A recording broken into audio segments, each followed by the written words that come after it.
Bueno, lo que vamos a ver hoy es uno de los trabajos que se realiza en astronomía, uno de los temas que se toma, principalmente para poder ubicar los objetos en el cielo. Como ya estuvimos viendo al comienzo, los cuerpos no se mantienen en las mismas posiciones y para poder entender este comportamiento es necesario entender los sistemas de referencia, es decir, dónde nos paramos nosotros para describir lo que observamos, en este caso del cielo. Para esto vamos a ver una base matemática, que son los sistemas de coordenadas matemáticos. Algunos ya los vieron y otros no. El habitual, el que ustedes han trabajado, vamos a comenzar primero en 2 dimensiones y después vamos a pasar a 3 dimensiones. El habitual que ustedes han trabajado es el sistema de coordenadas cartesianas ortogonales, que se lo llama, que describe la posición de un cuerpo en 2 dimensiones. Es decir, tengo las coordenadas de un punto arbitrario X, y esto corresponde a la posición del cuerpo. Existen situaciones en que este sistema de coordenadas cartesianas ortogonales nos es insuficiente. Por ejemplo, si tuviéramos que describir el movimiento de una rueda, estando la rueda quieta y vemos que gira de la siguiente forma. Entonces, para nuestro problema tendríamos algo por el estilo, que está girando constantemente. Es decir, tanto la coordenada X como la coordenada Y están cambiando constantemente. Pero hay algo que no está cambiando. Si esto estuviera bien dibujado, la distancia que tenemos desde el centro al punto. Esa coordenada no cambia si lo llamamos como una coordenada. Ese sistema que describe cuerpos que estén girando alrededor de un centro se lo llama sistema de coordenadas polares. También lo han visto y lo conocen. Ese sistema de coordenadas polares se describe a través de una dirección. Desde esa dirección se cuentan ángulos y una distancia al punto origen. Esa es la distancia, que la vamos a llamar R, y el ángulo contado desde una dirección, el ángulo alfa. Vamos a usar tita en lugar de alfa. Alfa. Entonces, esto es lo que ustedes ya conocen desde antes, es decir, el cuerpo está acá. Si este cuerpo está describiendo una curva, siempre constante, una circunferencia, vamos a ver que su trayectoria, lo que no está cambiando es la distancia al punto origen. Se mantiene, solamente cambia una sola coordenada, en este caso el ángulo.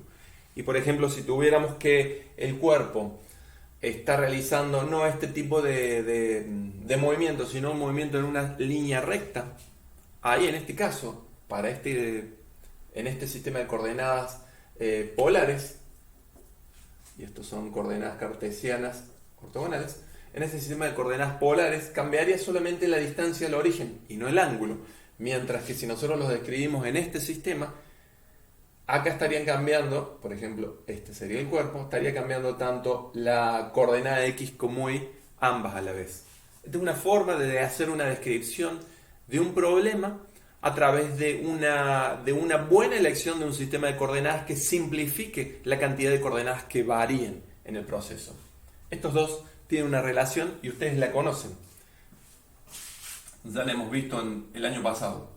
Si nosotros hacemos coincidir el eje en el cual cuentan los ángulos con el eje X, el origen con el origen de coordenadas, entonces un punto arbitrario, en este caso este, que tiene coordenadas X, Y, puede ser descrito también a través de la distancia que tiene este punto al origen, que la vamos a llamar R, y el ángulo que tenemos acá.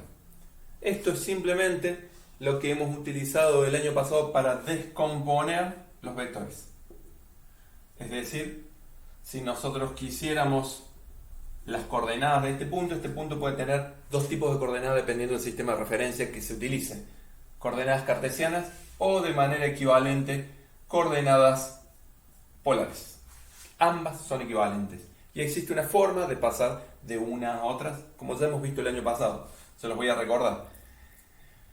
Si yo tengo las coordenadas polares, R alfa, y quiero las coordenadas cartesianas, lo que hago es, tengo si lo observan acá, tengo la distancia y tengo el ángulo, es obtener para este tipo de triángulos sus catetos, es decir, lo que ya hemos visto el año pasado con las relaciones trigonométricas, seno y coseno. Podemos observar que en este caso este es el cateto adyacente que iría con este ángulo, iría con el coseno. Las definiciones de seno del ángulo es cateto opuesto sobre hipotenusa y el coseno del ángulo es cateto adyacente sobre hipotenusa. Entonces, para nuestro problema tenemos el ángulo y tenemos la hipotenusa, la distancia del punto. Entonces podemos despejar sabiendo que el seno del ángulo es igual al cateto opuesto, que en este caso es este, que sería I, sobre la hipotenusa.